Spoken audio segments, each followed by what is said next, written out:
तो गुरु महाराज ने भी लिखी ये चीज़ कि केवल की बात जो है, केवल की बात अलग है, केवल की सत्संगत अलग रहती है, चीज़ ही अलग है।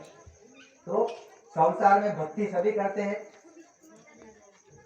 कौन सी भक्ति करनी चाहिए, क्यों वो करनी चाहिए, ये आज हम देंगे।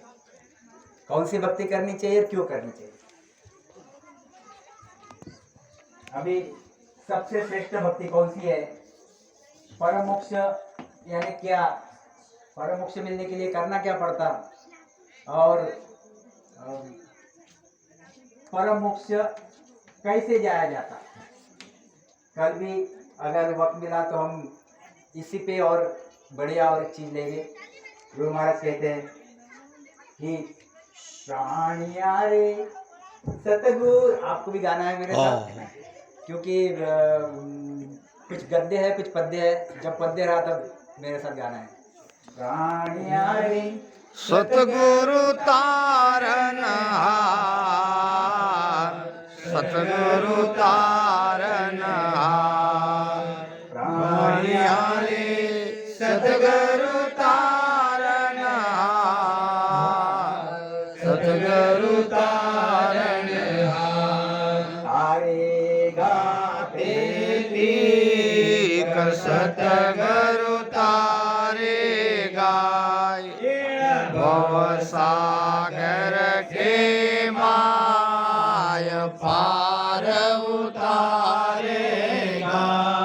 देखो अभी हम लोग थोड़ा सा ये समझने की कोशिश करेंगे कि हम मनुष्य शरीर है। नहीं दिखा तो मेरे शब्दों पे ख्याल रखना, समझे। ये मनुष्य शरीर है, मनुष्य शरीर यानी हम लोग। अभी हमको भक्ति करनी है और परम देश में जाना है। अभी यह मनुष्य शरीर है, मनुष्य से और ज्यादा बलवान या ताकतवर चमत्कारी, मनुष्य चमत्कारी है नहीं, बलवान ताकतवर चमत्कारी कौन है? तो देवी देवता। इसमें और मैं एक बात आपको बता देता हूँ कि मैं कोई बात की टीका टिप्पणी कभी भी करता नहीं, किसी की निंदा करता नहीं, ना गुरु महाराज ने की ना मैं करता। इसलिए आप वो दिमाग में रख के ये करना। और चीज़ें तो आती कंपेयर किया जाएंगी, तुलना की जाएंगी। तो मनुष्य है, इससे भारी कौन है? फिर देवी देवता। देवी देवता से भारी कौन है? फिर राजा इंद्र। राजा इंद्र से बड़ा कौन है? ब्रह्मा, ब्रह्मा जी। ब्रह्मा जी से बड़े कौन है? शिव जी। और शिव जी से बड़े कौन है? विष्णु, विष्णु जी, विष्णु जी। और विष्णु जी से बड़े कौन है? शक्ति। शक्ति से बड़ा कौन है? परब्रह्म। उसमें 3 प्रकार बताए हुए, चिदानंद ब्रह्म, फिर शिव ब्रह्म, फिर परब्रह्म। और परब्रह्म से बड़े कौन है? सत्स्वरूप परमात्मा। सत्स्वरूप परमात्मा, सत्स्वरूप परमात्मा। और सत्स्वरूप परमात्मा से बड़ा कौन है? सत्स्वरूप परमात्मा से बड़ा कौन है? सदगुरु। ख्याल में है कि सत्स्वरूप परमात्मा से बड़े कौन है? सदगुरु। अभी हम कौन है? मनुष्य से।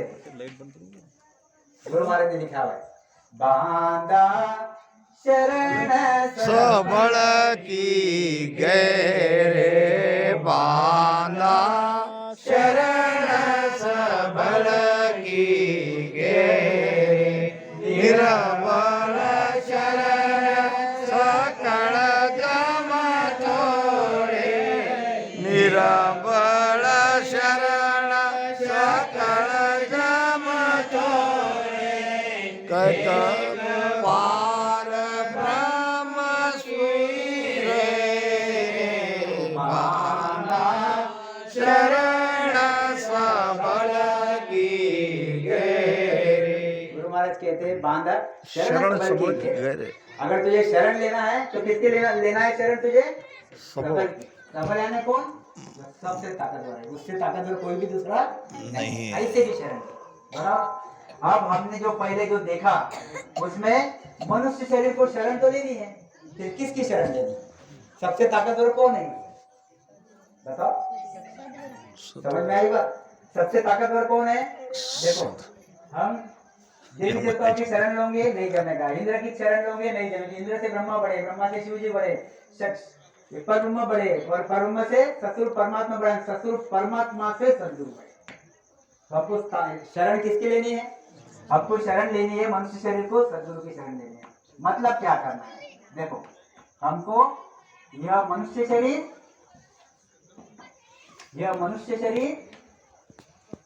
और यह सतगुरु परमात्मा के देश में जाना है।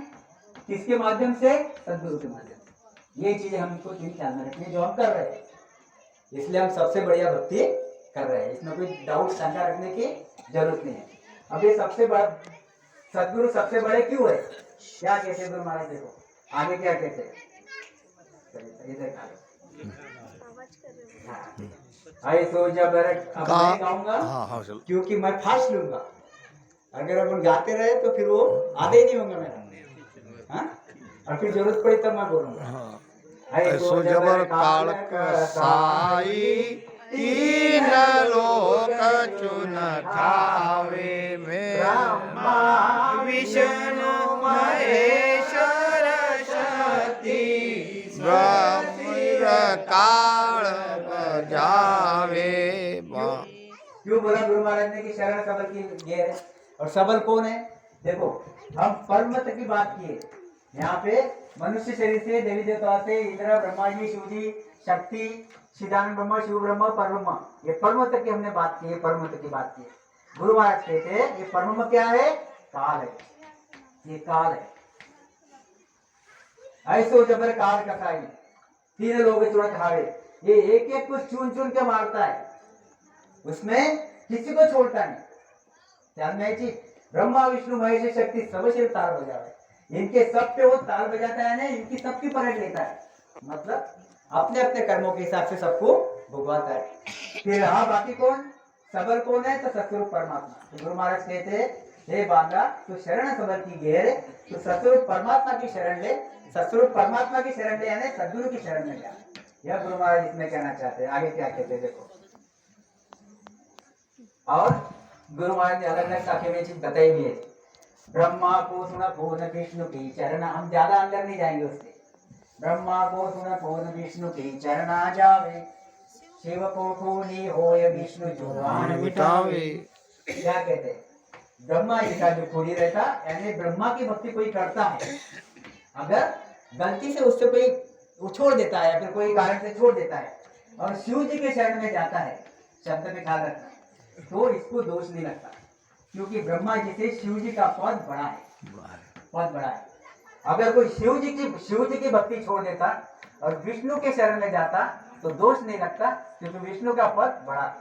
शिव को खूनी होय विष्णु जुबान मिटावे, या तीना को खून सत्य के चरणा छूटे।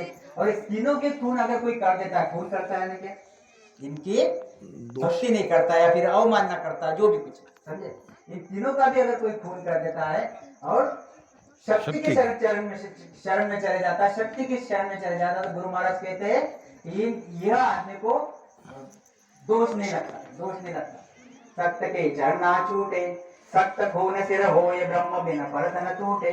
और कोई शक्ति का भी खून कर देता, मतलब शक्ति की भी निंदा कर देता है, शक्ति की भक्ति छोड़ देता है और ब्रह्म के शरण में जाता है, ब्रह्म के शरण में जाता है, तो भी उसको दोष लगता नहीं, क्योंकि ब्रह्मा का पद ऊंचा है।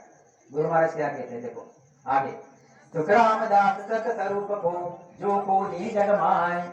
गुरु महाराज कहते हैं सुखरामदास सत स्वरूप को जो को नी। अब कहाँ तक आए अपन देखो, ब्रह्मा जी, अगर कोई ब्रह्मा जी की भक्ति छोड़ देता है, शंकर जी के शरण में जाता है तो दोष नहीं लगता। शंकर जी की भक्ति छोड़ देता है, विष्णु के शरण में जाता है, दोष नहीं लगता। विष्णु की भक्ति छोड़ देता है, ब्रह्म की शरण में जाता है, दोष नहीं लगता। ब्रह्म की भक्ति छोड़ के सत्स्वरूप के शरण में जाता है तो दोष नहीं लगता। और गुरु महाराज कहते हैं सत्स्वरूप की भी भक्ति छोड़ देता है तो रामदास सत्स्वरूप को जो को नी जग माय, सो सुन दोष न छूट सदगुरु कहूँ जाए। अगर वो सदगुरु के शरण में नहीं जाता तो ये दोषी रहता, और सदगुरु के शरण में चले जाता तो दोषी नहीं रहता। तो बड़ा कौन हो गया? सदगुरु बड़ा हो गया। ख्याल में है, इतनी बढ़िया चीज है गुरु महाराज, ये इतनी भारी भक्ति हम करते हैं। क्या कहते गुरु महाराज? और दूसरा उदाहरण दिया, जत्या कोशिश हो ये जंगम को वे आई, दो नहीं लागे दोष उच्च पद दिया भाई। जत्या को जति, जति का कोई दोषी है, यानी जति, कोई जति धारण किया, उसने छोड़ दिया जतिपना, और फिर क्या हो गया, जंगम बन गया। जंगम बन गया तो गुरु महाराज कहते हैं जंगम बन गया, जो जति छोड़ दिया तो इसको दोष लगता नहीं, क्योंकि जंगम की पदवी ऊंची है, ऊंची है। आगे क्या कहते हैं, जंगम गुरु को त्याग व्यास को धर्म धर्म संभाले संभाले। अगर जंगम छोड़ देता है और व्यास का धर्म संभालता है, व्यास का धर्म संभालता है, गुरु महाराज कहते हैं दोष नहीं लगता। उच्च पदवी नर पावे, सुखराम दास तज व्यास को सन्यासी वे आए।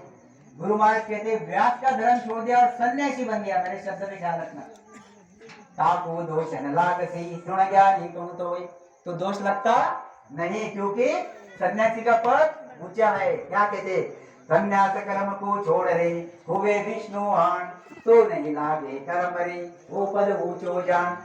सन्यासी को छोड़ दिया और वैष्णव पंथी बन गया। गुरु महाराज कहते हैं दोष लगता नहीं, क्योंकि वैष्णव पंथी ऊंचा है। क्या कहते आगे, वो पद ऊंचो जान वैष्णव पंथ में आवे, तो नहीं लागे पाप सब सु ऊंचो पद पावे। तो वैष्णव पंथ क्या है, ऊंचा पद है, ऊपर का पद है। फिर आगे क्या कहते हैं, सुखराम सकल पद त्याग कर वित्त राग वे आए, ताकू दोष न सृष्टि में वो मत ऊंच बखान। गुरु महाराज कहते हैं ये सब छोड़ दिया, जति छोड़ दिया, जंगम छोड़ दिया, व्यास छोड़ दिया, सन्यासी छोड़ दिया, वैष्णव छोड़ दिया, और किसके शरण में गया, वित्तरागी बन गया, वित्तरागी बन गया। गुरु महाराज कहते ये वित्तरागी और उच्च स्टेज है और ऊंचा पद है। यह सब छोड़ने के बाद उसको दोष लगता नहीं, क्योंकि वो वित्तरागी बन गया था। वो दोष न सृष्टि में वो मत उच्च बखान। फिर आगे क्या कहते गुरु महाराज, वित्तराग विज्ञान हो इनको शिष्य वे आई, जे सतगुरु संसार में जन्म धरे जग माई। जन्म धरे जग माए दोष ताकू नहीं कोई, ओ पद केवल ब्रह्म ताकू दुर्लभ जोई।